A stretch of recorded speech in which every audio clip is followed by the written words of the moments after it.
ตอนนี้ก็ได้เวลาออกมาแล้วเนาะทุกคนเนาะได้กินส้มไก่ทุกคนเลยเนี่ยกินส้มไก่ทุกคนได้ยินเพอกันแล้วคนเต็มเลยทุกคนได้มาแล้วเพอนี่คือหน้าตาเพอไว้เบลอเลยทุกคนเลยเอาดูเราก็จะมาปรุงของเราทุกคนเนาะนี่ทุกคนพังงาเขามาเลยเนาะเพื่อเราก็สิประมาณนี้แหละพังงาบุกเกียบทุกคนทำสิกินเราก็จะปรุงไว้เนาะทุกคนกินท้าทายนี่ทุกคนปรุงแล้วเรียบร้อยแล้วเดี๋ยวมากินน้ำบะร่อนจวดมา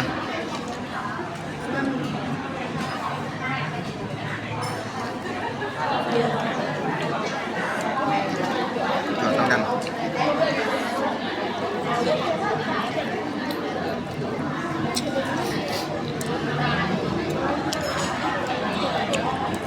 ขอกินเพื่อก่อนบรรยากาศอยู่ในบ้านอยู่ในร้านทุกคนเลยในบ้านมันจวดแล้วกินบ้างเถอะแซ่บป่ะแซ่บเด็กกินสนใจเนาะนี่ทีมงานขายบ้านกันในคนละสาขาทุกคน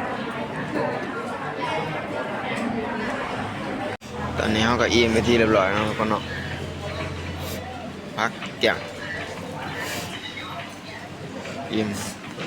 วันที่สร้างพิเศษโอเคเนี่ยแต่บุษราพิเศษทุกคนนะมันไหนลายเลยไปเบิ่งกันต่อกับเวลาไปเที่ยวคนละไปยังมาหากันละทุกคนอันนี้วัดจังหวัดยังล่ะอ่านบ่วัดยังล่ะทุกคนห้วนกับห้วนโอ้เป็นผ้ามาวัดนี่แล้วกับบูฮูวันยังบ่ได้อ่านคนจะพามาเที่ยวทุกคนเลยออกจากนี้เขาก็ไปต่อเนาะป้าเขาข้างในมันนี่ทุกคนเลยเด้อไปบุญมาต้นเสียบุญมาผากฝันเลยเด้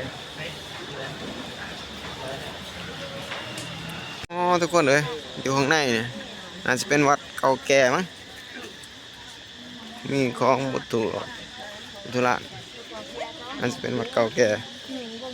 เนาะไปเบิ่งน้ำกันทุกคนเลยไปเบิ่งไปหลับส้มกัน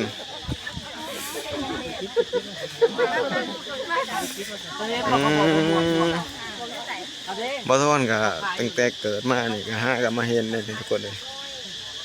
แล้วก็มาเวียงจันทร์นี่มาสองเทือนนี่แหละทุกคนเลยมา2 เทือนนี่แหละโอ้อันนี้น่าสิปากพะหูมั้งคน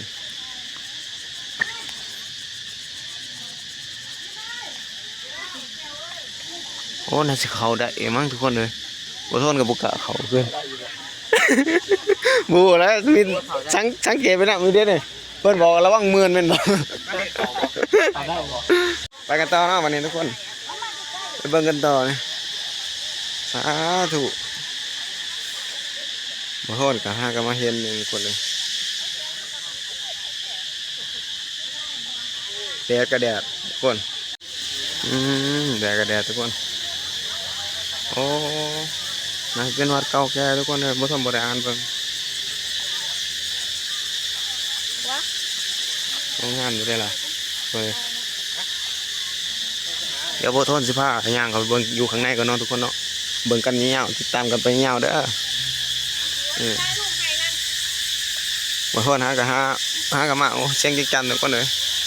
หากับแม่หากับมาได้นี่ทุกคนเลยโอ้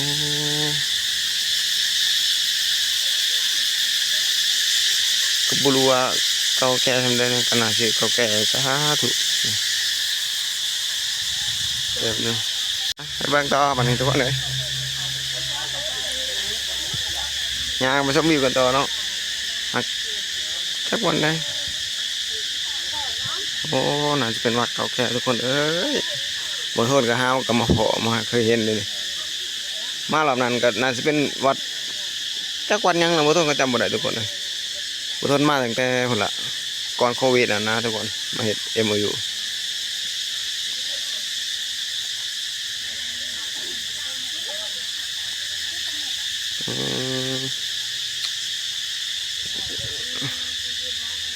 มีดอกไม้ดอกยังน้ำใจทุกคนเลย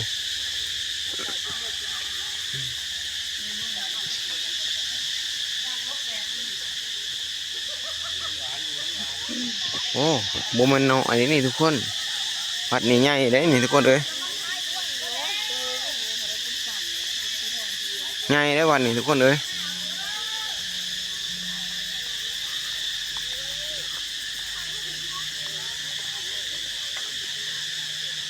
ไปเบิ่งเรื่อยๆทุกคนยาวๆไปเบิ่งนำกันทุกคนเลยบ่ทนก็หาก็เคยเห็นพี่น้องก็อาจสิมีคนเคยมาแน่นะทุกคนแต่บ่ทนบ่เคยมาเนาะบ่ทนก็สิมาเบิ่งโอ้วัดใหญ่เลยทุกคนเลย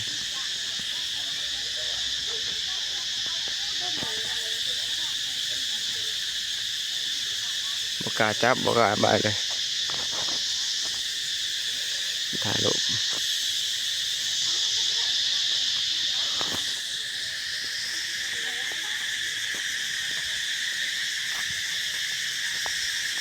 บ่กล้าจับบ่กล้าบายเลยทุกคนเลย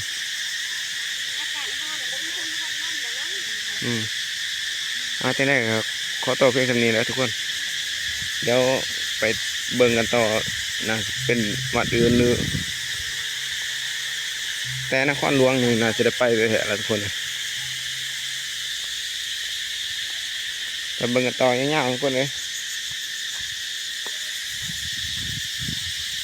เพิ่นน่าจะห้ามจับห้ามบายมั้งทุกคนอันนี้ก็บ่ฮู้ครับ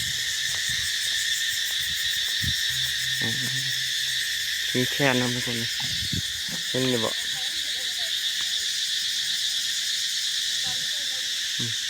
เอาเข้าโตเพียงเท่านี้เนาะทุกคนเนาะไปเบิ่งคลิปต่อไปอีก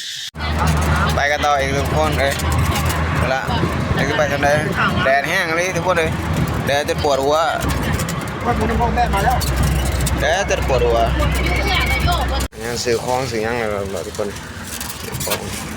คนละกระเป๋า